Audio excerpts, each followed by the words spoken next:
you saw that Tyree was not just out today? Is there? Yeah, I just felt his hamstring a little bit. It isn't a pull necessarily, but he felt it enough. As soon as we get those messages, we stop the guy. And we don't want to get to the next level too fast.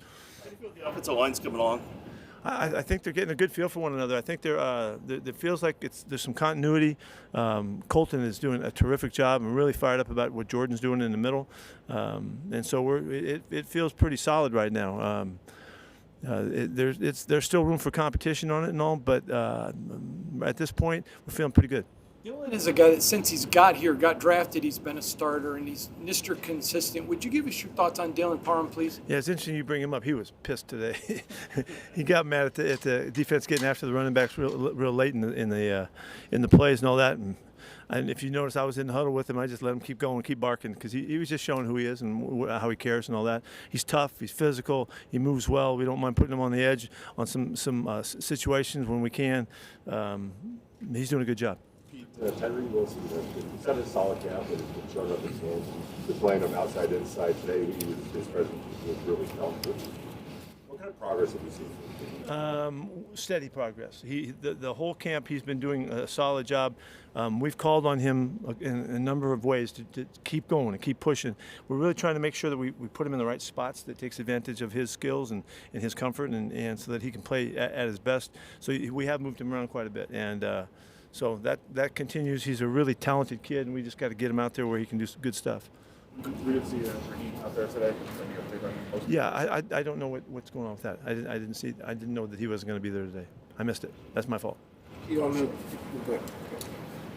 But has it been your experience when it came time to make your cuts and get your roster finalized that you found a way to break the news to guys who really worked hard in camp, but just simply there wasn't room for them? I don't think that there's a really.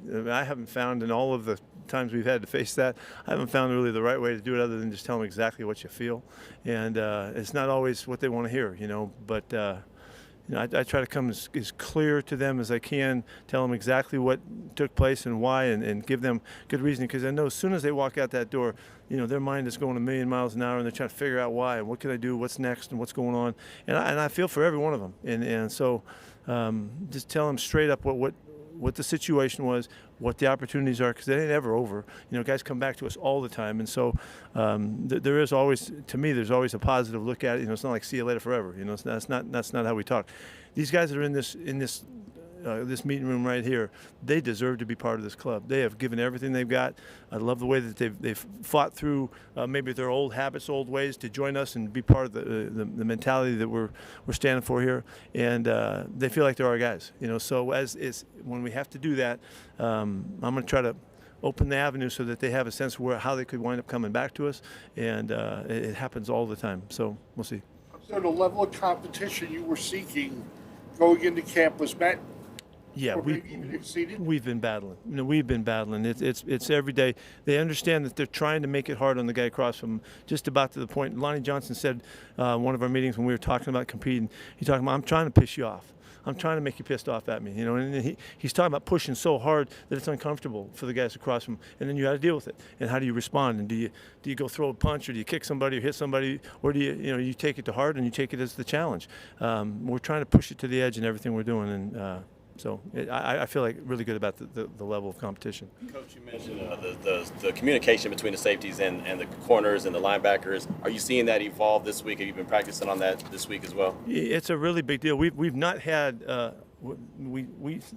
we've had some stumbles along the way, but it hasn't been something that's consistently showing up. We missed a call here. We blew a look one time or another here. The big touchdown play against Seattle we totally screwed that up in the huddle and at the line of scrimmage. We just gave him a touchdown, and so. But it is not like pervasive. It's not. We don't have any problems with it. We just need to keep doing it. And the conversation that they have back there gives the guy next to them confidence that he's right, and he doesn't have to be second thinking. Am I right? Am I doing the right thing? What am I supposed to be doing here? That's what the communication allows us to get to that confidence level, so we can execute really well. Pete, as you're building a roster, what is your philosophy if you got a guy that you think can help you this year a lot? But, man, there's a guy that could potentially a couple years from now be something. How do you weigh that? really well. The next question. No. Honestly, that's the conversations that wind up being John and I, hammering it out, trying to figure out what we think is going to happen, try to predict the future and all of that. That's all part of it. And I'd love to say that we're always right and we've got that nailed. But it's hard because there's a lot of variables and who's going to become available and all of that kind of stuff that happens.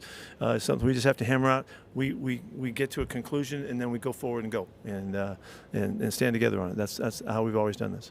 Pete, you're really big on competition. Just for you, what does it mean to be competing in a division with Sean Payton, Andy Reid, Jim Harbaugh, and those coaches who?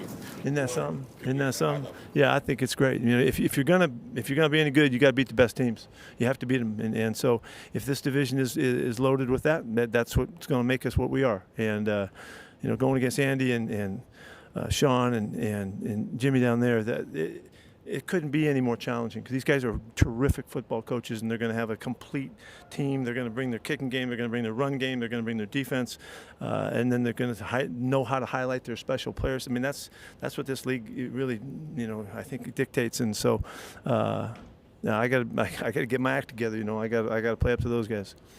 In Seattle, you had Sherman Smith as your running backs coach, and now you have Dillon as your running backs coach. Can you just talk about the similarities between the two and father and son, and how crazy was it to see their situation kind of transpire the way that it did? Yeah, that story in the book and the wonderful accounting of all of that has come out. It was really well done and an excellent piece and all that. But to be right in the middle of it when it happened and to see it and you could see the similarities in their looks and their mannerisms, but nobody would have thought that there was a connection there. It just was it was just kind of spooky that they were so similar.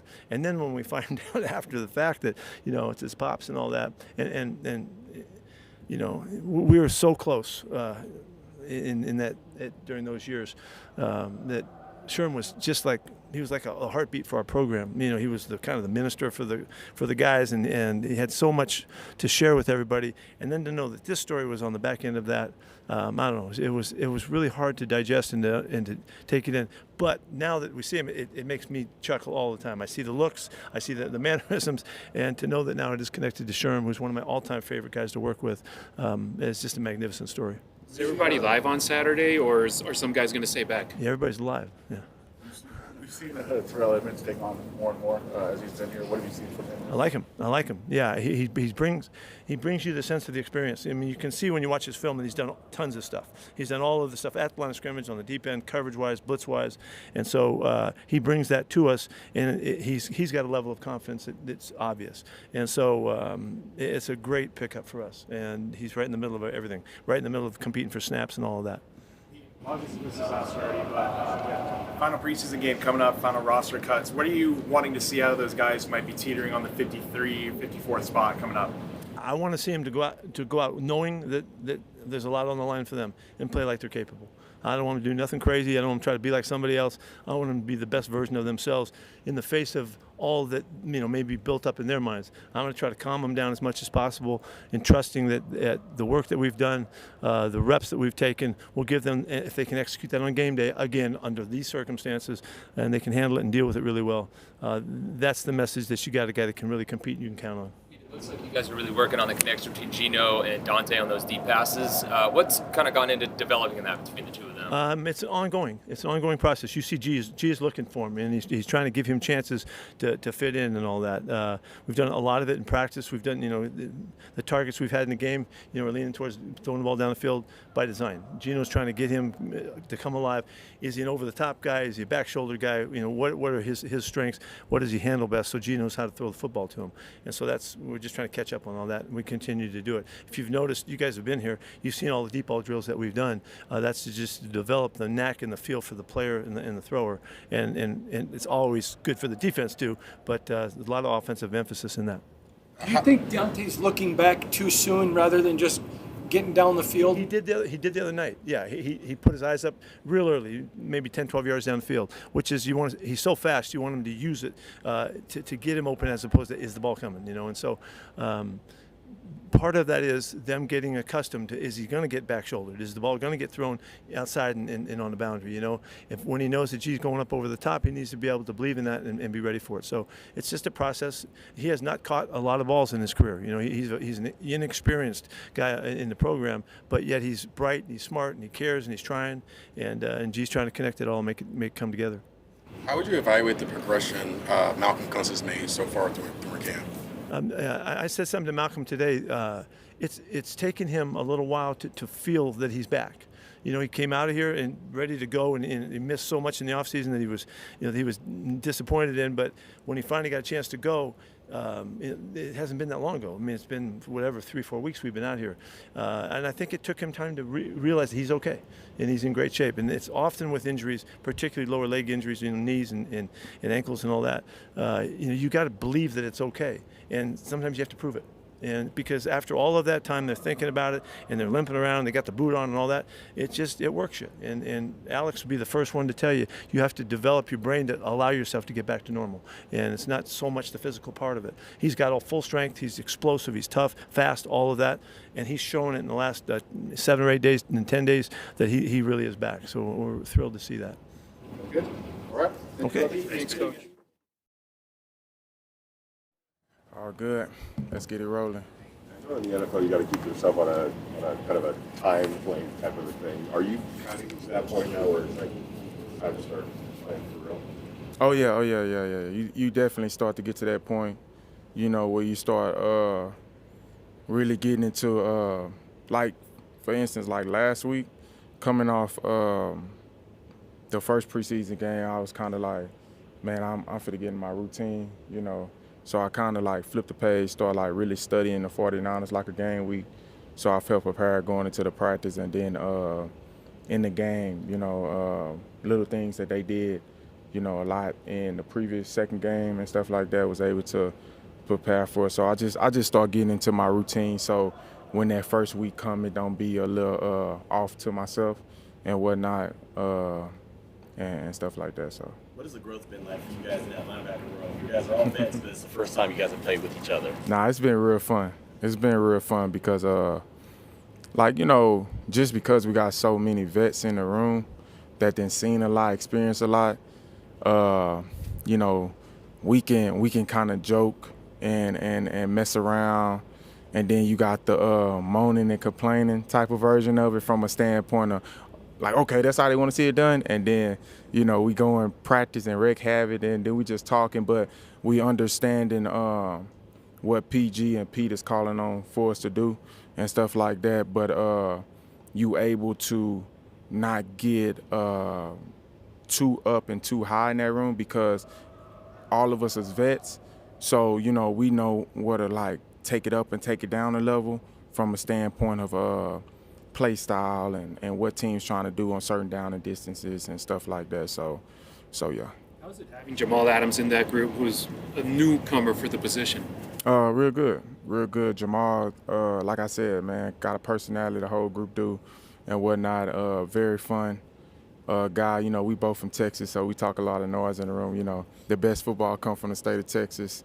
If you think otherwise, you just don't know football. But yeah. So, yeah, me and Jamal and Dev and Pratt, man, and Tommy, like, we're all gelling pretty well. The length of your career has allowed you to see teammates develop. The light doesn't always go on for everybody at the same time. You have a vantage point of defensive lineman, and Tyree Wilson is somebody that has a lot of potential, and obviously passes the eyeball test. What have you seen from him in terms of his development? I guess because it's my first year here with him and whatnot. From a development standpoint, you know, I kind of don't know how he looked in the past, but I could tell you just from who he is today, just my opinion, man. He come to work, man. He's working hard, man. He does some very good things inside and on the outside and whatnot like that. And, man, that guy is really long and stuff like that. So his extension and just being able to get off blocks and affect not just in the pass game but the run game, man, you really see it. And, you know, obviously, you guys was able to see it on a couple plays versus the 49ers, but, like, we see it day in and day out in practice. So, you know, we know what Reek is capable of, and I think Reek know what he's capable of. But from a from a development standpoint, I just, I haven't been here through that process. Going back to OTAs, you've been helping guys behind you, beside you, in front of you. It's almost seemed effortless, like you just knew this system. Have you been in the system before, or is it just a high football IQ? Nah, it's a complete different system. it's completely different. But from a standpoint of, once you get comfortable with it, you start figuring out like the ways the offense can get us in certain situations, put, your linebackers on overroutes, being able to try to pull the defense in certain areas so that for their benefit. So you're just able to see what the offense come out in, be like, if they inside, hey man, we probably gonna get a lot of boot, or we're gonna get play action, and they're gonna come with a lot of crosses on us and stuff like that. And hey, if they try to spray us out, they're probably trying to get matchups on the linebacker hitting it top down. So you start to feel, that philosophy of how offense is trying to get to us, so that now pre-snap communication, we're able to talk about them type of things and get it lined up, just heightening, the awareness of the play the offense could run. And me, Dev, Pratt, Jamal, we do a very good job of communicating that to each other. Elandon, whenever you're matched up with Brock Bowers, or he comes through your zone and you got to cover him, just what is that matchup like? How challenging, is he to deal with? Brock, a very good player. Very good player. It's definitely a hard matchup and whatnot. I try to just use the tools that I need to use to get the job done. I'm going to keep that to myself. You mentioned in mandatory minicamp, you saw what PG was trying to do, but he said, no, not yet. Is he starting to implement that, and are you starting to pick up on that? Yeah, most definitely. Most definitely starting to pick up on it, because it's getting close to week one. So you need to start putting these tools in, so then our defensive guys can use it to our advantage and stuff like that.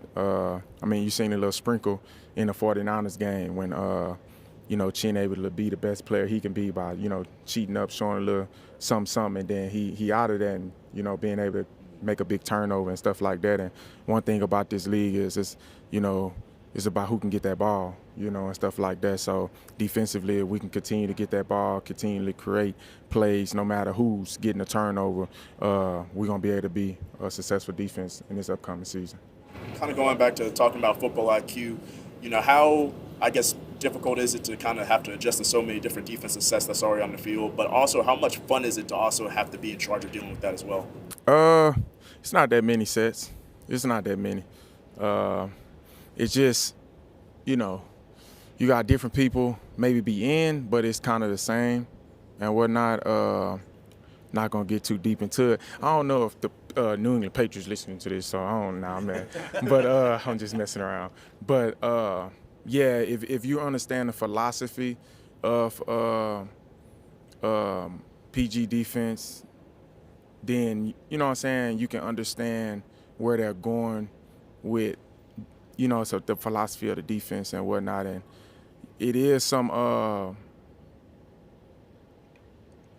highness to it, that you have to have a height of IQ, but at the same time, man, they talk about it so much, and they just really, really install it the right way, to where they might start off to where it's just like this, then they'll install one nugget, then they install another nugget. Before you know it, you got a toolbox of tools on one call that you can do to not let the offense manipulate the situation they may put you in, because they see what type of defense we're in. How have you felt about the progression of the communication through the past couple of preseason games and getting more used to it with the guys that you're working with? I think communication from a defensive standpoint, I know a lot of people like to come in every season and be like, oh, our communication is right where it needs to be. Our communication is great and whatnot. But week to week, we have to be able to grow communication-wise, and that's even going to be all the way into the season. When you really want your communication at a height is, in the fourth quarter of the season, because by that point, you done seen it all. So from a backer, from a safety standpoint, hey, look, we've been getting a lot of this. Hey, teams been attacking us this way, because it's a copycat league. So if one team attack you a certain way and they have success, the other team going to do it. So then the next week we need to heighten our communication from that standpoint. So that's why I always say real football don't really start until after Thanksgiving, because that's when you done seen it all, and you need to make sure your defense is on the height of the communication. communication standpoint of it. We know you're physical and smart player, but one of your teammates said you're a quiet trash talker. Can you tell us about this quiet trash talking side of you that we don't get to see? Yeah, I don't really know. I talk sometimes. It's kind of when I get bored. I get a little bored in practice, you know. Gino might be throwing it a lot. It's not a lot of run plays, so I'm kind of just boring. And I can't kill nobody in the kill zone yet because, you know, it's practice. So I'm just like, so I start talking that way. Or like, for example, yesterday, we had one-on-ones versus the running backs. And, you know, rules just kind of changed now with one-on-one. So you can't really rush them a certain way. So it's slanted. So the running backs got the chirping. So I'm just like, y'all know team run next. And they still chirping. I'm like, all right, I was going to take it easy on y'all today, but I guess I'll set this tone. And, yeah, look, I think it's little stuff like that. I don't understand why they mess with me, man. I be minding my business, you know, and stuff like that. But it be fun because Devin kind of the ringleader in the room of the talking and whatnot. So Devin every day, I be feeling bad for him sometimes. I'm like, Dev, he don't be quiet, so I lay off of him. But then when they start with me, I'm like, all right, you asked for it. That's on you, like that. So.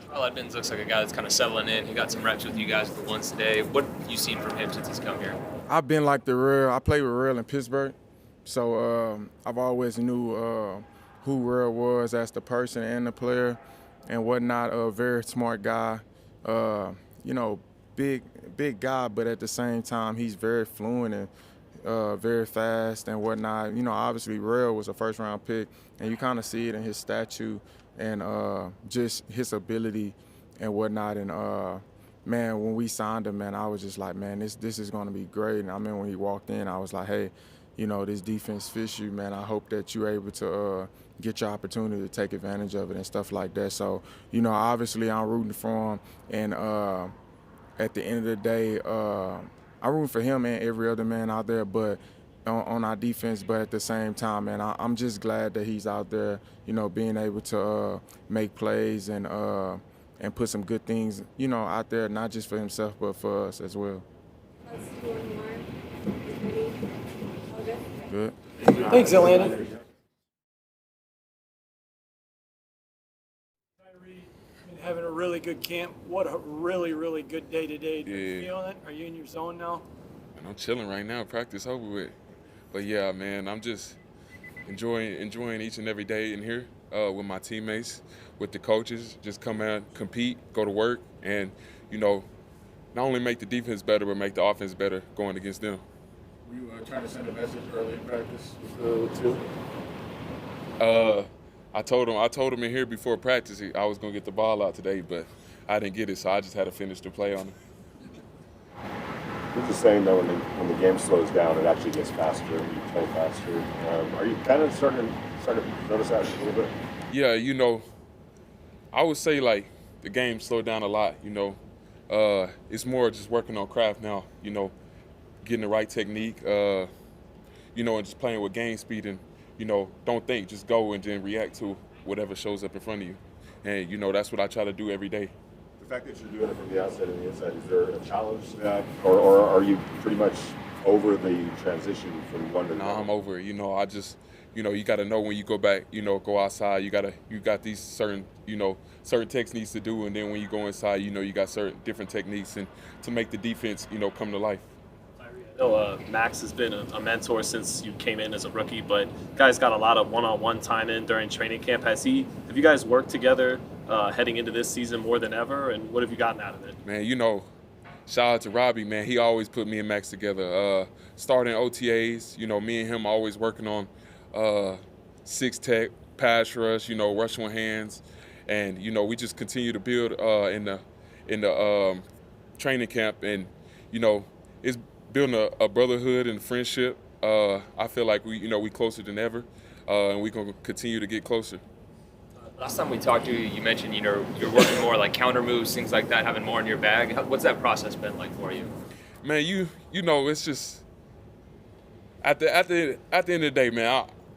my arm's long as hell. So power comes first, and being able to have the changeup with speed, and sometimes getting off with speed, gets the defender off balance. So I go with power, and then be able to counter off that move to be able to affect the play. This preseason, your first step looks like back in college. Yeah. It just that guy's back. Am I seeing it accurately? Man, I mean, y'all watch the tape just like I do. I feel like I'm way faster, way more fluid than I have been before, and it's going to continue to get better. How much of that is the relationship you and Patrick Graham have, and you've had a chance to play in his system for a while now? Man, I feel like it's the scheme. Pete, Pat, and Robbie, they all let us, play free. But it also comes with more reps, being able to know what's going to happen and be able to play free and have a free headspace. What you mean faster? So what did you do to get to this point? I go to practice every day. It ain't no secret pill. You come in, put in the work, and shit starts to show up. Talk about, kind of like how you like that power move. When you talk about just the differences between playing on the edge versus playing on the inside, is there kind of like a preference now going into the season, or you don't care? Man, I don't care. Wherever you line up, I'm gonna try to be a problem inside or outside. What do you like about playing on the inside? Would you say? Man, I feel like being able to work with multiple guys, make the rush right, and also be able to, get on the defender quick. And, it's the quickest path to the quarterback being inside.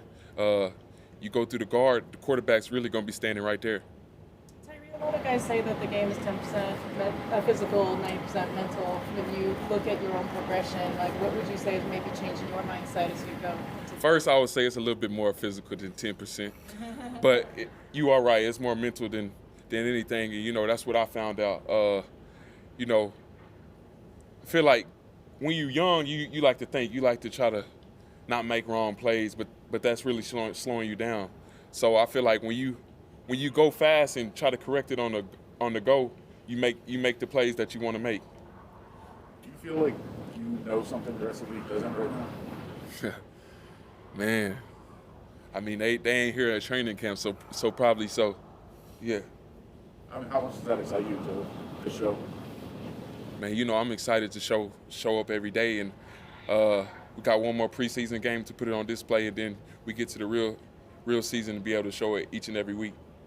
People talk about Pete Carroll's always compete philosophy, but what does that actually mean? What does it look like as a player? Man, it's always, it ain't just competing against another guy, it's competing with yourself. I always try to break down the film and find something that you could get better the next day. And then, challenge the players across from you to make the offense better. And then, you coming back to be better and make the whole defense better. It's always trying to find little things, whether it be pad level, hands, technique, anything to get better so this team goes farther. Thanks, Tyree. Yeah, appreciate it. Tyree.